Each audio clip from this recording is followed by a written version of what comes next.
Why am I not surprised? Let's begin.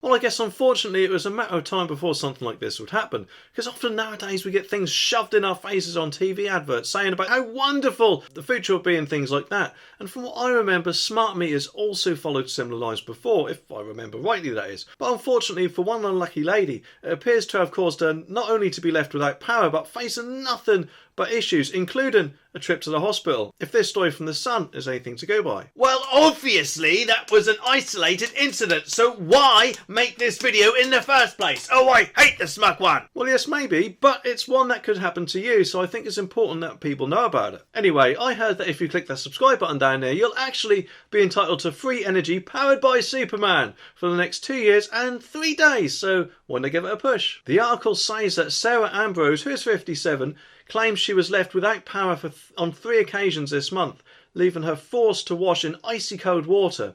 The severely disabled woman says the stress and trauma of the situation even saw her rush to hospital, where she had to be monitored for several hours. The power cuts were understood to be linked to Sarah's smart meter, which was experiencing intermittent communication faults, British Gas said.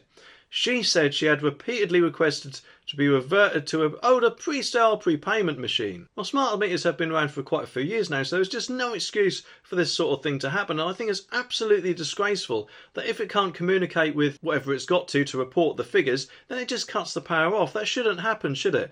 The power should be kept being provided to the home because it's not the customer's fault at the end of the day. And if such a thing does happen, I think it should give them an alert and therefore someone could come out to sort the situation. Especially in the case of a disabled person, or actually maybe if someone is on life-saving equipment that needs to have power all the time, then the repercussions could be absolutely horrible, couldn't they? Not to mention, of course, all the food you've got stored in your fridge freezer, because that's more than likely going to go bad, isn't it?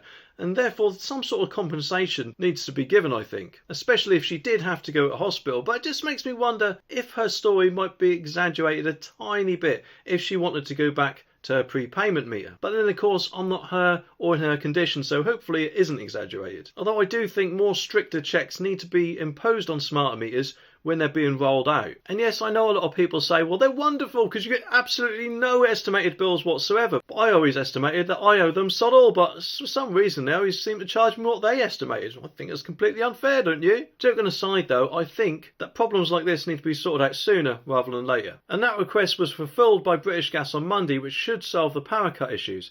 The company also apologised to Sarah, but she is still feeling shaken.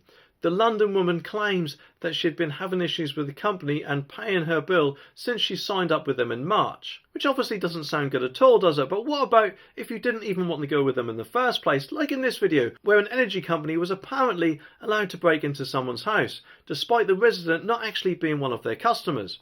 Anyway, subscribe for more and I'll see you in the next one.